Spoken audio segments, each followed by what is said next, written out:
Assalamualaikum warahmatullahi wabarakatuh. Kami selaku mahasiswa Fakultas Hukum Universitas Diponegoro Madura akan memperkenalkan terlebih dahulu dengan saya Andre Kurniawan Ardiansyah dan saya Matahari Zaman. Kami di sini akan menyampaikan informasi terkait hasil magang kami selama 1 bulan dengan dosen pembina kami Bapak Dr. Samsul Fatoni SHMH dan Bapak Pembina kami di Kejaksaan Lamongan Bapak Eka Haryadi SHMH. Nah, untuk informasinya akan disampaikan rekan kami teman-teman. Baik, kami di sini akan memberikan informasi nih guys terkait bagaimana sih prosedur berkas pra penuntutan di Kejaksaan Negeri Lamongan di seksi tindak pidana umum. Ya, ini bahwasanya kami akan membahas bagaimana prosedur dalam berkas pra penuntutan di seksi pidana umum Kejaksaan Negeri Lamongan, dan yang kedua berapa jumlah perkara yang sudah ditangani sama oleh seksi pidana umum terkait berkas pra penuntutan, dan yang ketiga klasifikasi berkas yang ditolak dari penyidik di Kejaksaan Negeri Lamongan.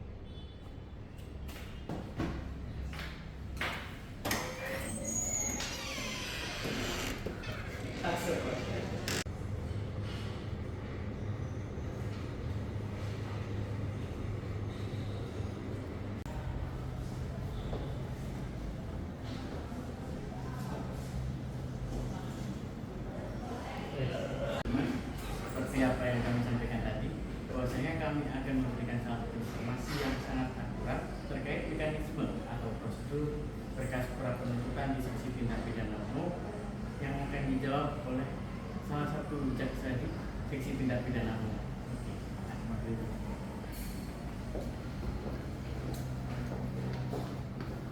Sekarang maka di P17.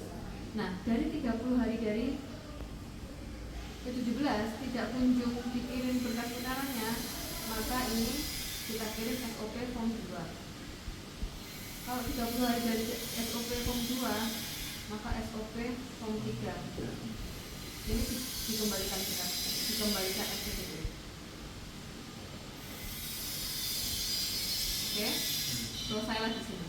Kalau tidak dikunjung, tidak kunjung.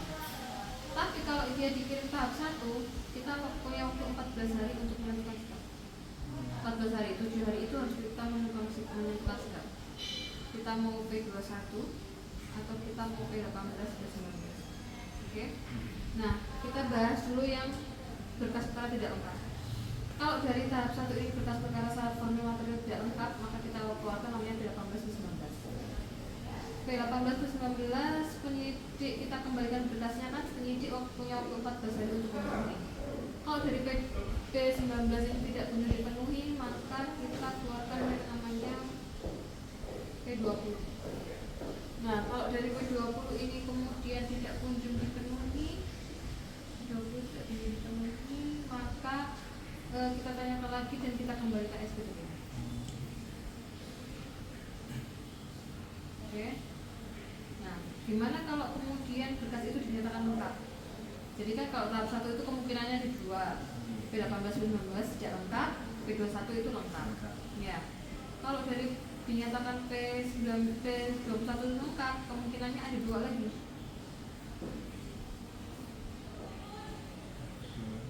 Atau kalau tidak kunjung di tahap 2, maka kita keluarkan yang namanya P21A. Jadi kalau dari P21 ini 30 hari tidak kunjung di tahap 2 kan, maka kita wajib mengeluarkan P21A. Jika dari P21A ini tidak kunjung di tahap 2, maka berkas perkara dikembalikan. Oke. Nah, kalau dari P21 ini kemudian dilakukan tahap 2 seperti yang kalian sering lihat itu kan, itu namanya tahap 2, penyerahan tersangka dan barang bukti dari penyidik kepada penuntut umum. Maka setelah tahap 2 inilah kemudian beralihlah kewenangan penuh di kita. Mulai dari penahanan, perkara itu semua kewenangan penuh di kita. Nah, dari tahap 2 ini kita berkewajiban untuk pelimpahan berkas perkara. Itu kalau secara gambaran besarnya terkait dengan proses penanganan perkara pada tahap pra penuntutan. Pada saat proses pelimpahan inilah kemudian beralih ke tingkat penuntutan. Jadi tingkat penuntutan itu beralihnya di situ. Oke?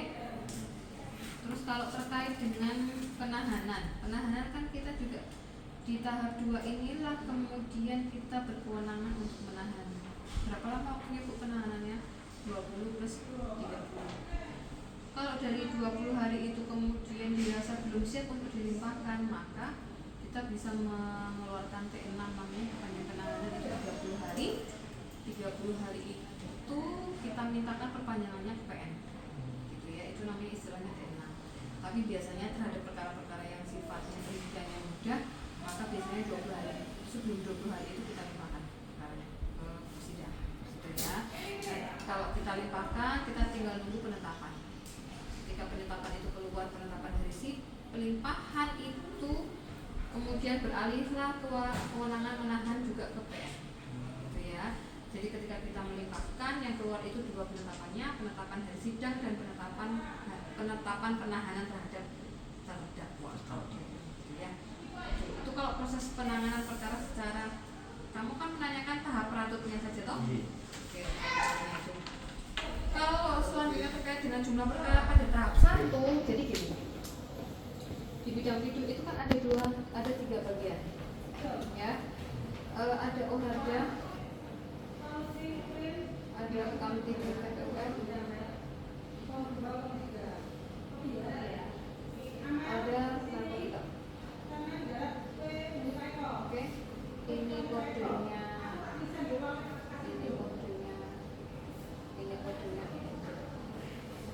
Jadi kalau kamu melihat ada perkara yang kodenya adalah EKU, pasti itu masuknya adalah Kamtibun. Apa Bu? Contohnya perkara yang OHARDA, Kamtibun, PPUM, narkotika. OHARDA itu contohnya orang dan harta benda. Misalnya kayak penganiayaan, pencurian, itu maksudnya OHARDA. Kalau pembunuh itu OHARDA. Kalau Kamtibun PPUM ini, misalnya kalau Kamtibun itu terkait dengan keamanan dan ketertiban umum. Misalnya apa? Seperti judul pengeroyokan.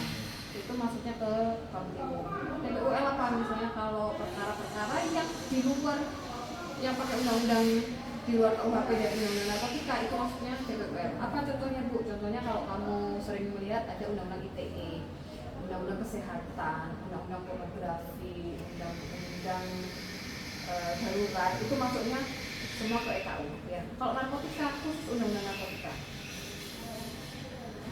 Jadi nanti kamu kalau meminta jumlah penanganan perkara tahap 1 itu nanti akan dikelompokkan begini. Kalau kamu nanti jumlahkan dari satu kesatuan, berarti ini tambah ini tambah ini, gitu ya. Nah nanti ini kamu mintanya ke Mas Kolegi, Mas Kolegi ya. Kalau aku secara rinci aku tidak mengetahui pasti jumlah perkara pada bulan ini berapa. Yang jelas kalau keseluruhan biasanya range antara 25 sampai 30 ODP. Gitu ya. Klasifikasi yang tidak ini oke. Kalau 19 jadi gini. Dari petunjuk yang kita kirimkan kepada penyidik itu, penyidik kan waktu 14 hari untuk memenuhi. Kalau lebih dari itu, kita wajib untuk P20 kan kalau sudah dipenuhi ya. Kalau dari P20 kita wajib mengembalikan SPDP-nya.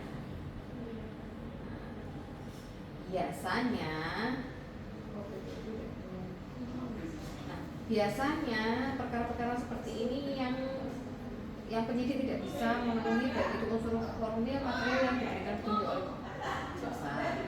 Kebanyakan kalau P19 yang tidak kembali itu biasanya ada indikasi bahwa suatu tindak pidana itu masuk ke dalam ranah hukum privat atau hukum perdata. Kebanyakan yang perkara-perkara seperti itu tuh contohnya perkara-perkara sengketa tanah, misalnya kayak perkara 160 juta UHP, itu biasanya kalau menyangkut tanah itu pasti kita buktikan dulu status kepemilikan secara keperdataannya siapa. Artinya ada istilah prejudicial case di situ. Ya, jadi kita selesaikan dulu perkara datanya, barulah perkara pidananya selanjutnya. Itu berarti yang ditanyakan. Nanti untuk jumlah perkara kamu tanya Mas Kolej. Nanti Mas Kolej tak kasih tahu di sana. Ya, itu sudah ada mau. Baik teman-teman, mungkin itu informasi yang bisa kami sampaikan terkait prosedur berkas pra penuntutan di seksi bidung di Kejaksaan Negeri Lamongan. Semoga bermanfaat bagi teman-teman. Sekian. Wassalamualaikum warahmatullahi wabarakatuh.